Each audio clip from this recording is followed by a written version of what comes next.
Hello and welcome to the Amazing Jessy Show, and welcome to part 1B of this ongoing series, Make or Break a Child. So last time we were here, we talked about make a child culture. So this time we're talking about make or break a child culture. So last time we talked about how culture can make a child for the better, and this time we're talking about how culture can break a child for the worst. So let's get into it. Okay, so the first point I have is fitting into the expectations for your culture. And this one I've seen a lot. Like, I think every culture has expectations set on them, and some affect you more than others, some impact you more than others, some are more evident than others.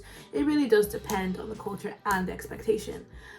One that I can think of the top of my head is parents expecting their child to go into medicine or be a doctor instead of going into something like the arts, even if that's what they're talented at, even if that's what they're good at, even if that's what they're passionate about.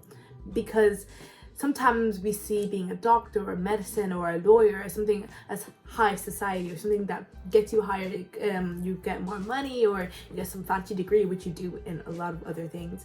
But we see that as the best of the best. And then if someone said they want to study the arts, it's just like singing, dancing, drawing, painting, photography, we see it as a waste of time for no reason other than that's what's been said, that's in our culture. It's not something we do, and then we never really go to explore those things because it's just not our culture. Meaning that sometimes a child goes into study for that degree, use years to learn all that stuff, get the degree, become a doctor, yet are still unhappy. The thing they were passionate about they didn't do because of the expectations set in their culture.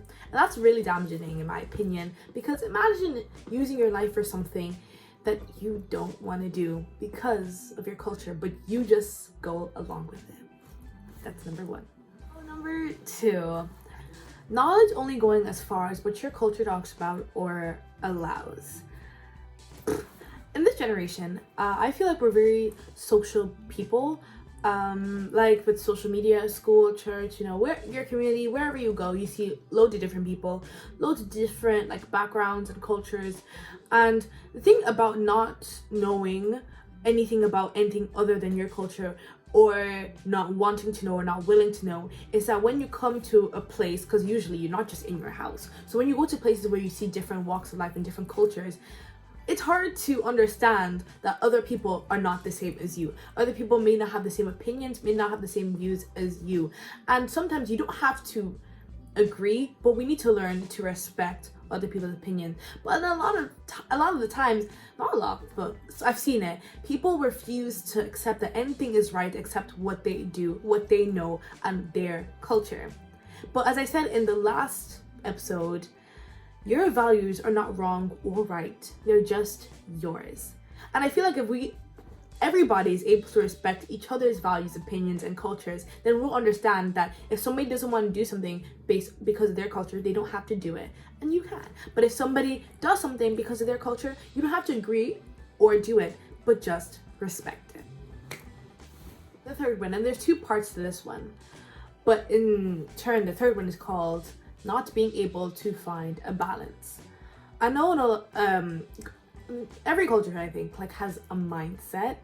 Some stronger than others.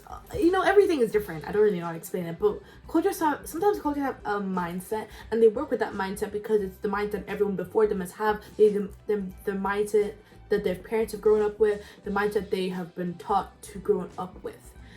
And sometimes with that there's some cultures who have to learn how to manage everything. I don't know if I explained that right. They're just taught to have to manage everything because they see their parents, they just do more than they can handle. It's always, I'm fine, it's okay, I'll manage, let me keep going. And you keep managing and managing till it explodes, but we never learn to share. We never learn to ask for help, because help, it's just not something we do. We don't talk about things. We don't ask for help. And that teaches our children, or children in general, because I'm a child, to never ever ask for help, to always try to manage things they can't manage, and in the end be able to manage nothing. But there's two sides to this extreme. The other side is always thinking we need help. that everything is, oh, are you okay? Oh, you don't have to do this. Are you sure you can do this? Do you need help? Are you okay? It's always, I don't think I'm, and then they grow up with the mindset that I don't think I can do this. I don't think it's possible without help. Help is good, but if you always need help or always think you can't do anything without help, you become an overly dependent person. So one side thinks that they can teach their children to have to manage everything even if they can't. The other side teaches their children to ask for help even if they can do it, not even showing them that they have potential in themselves. So the truth is, we just need to find a balance. Because this is kind of getting long. Your culture's attitude towards certain things in life.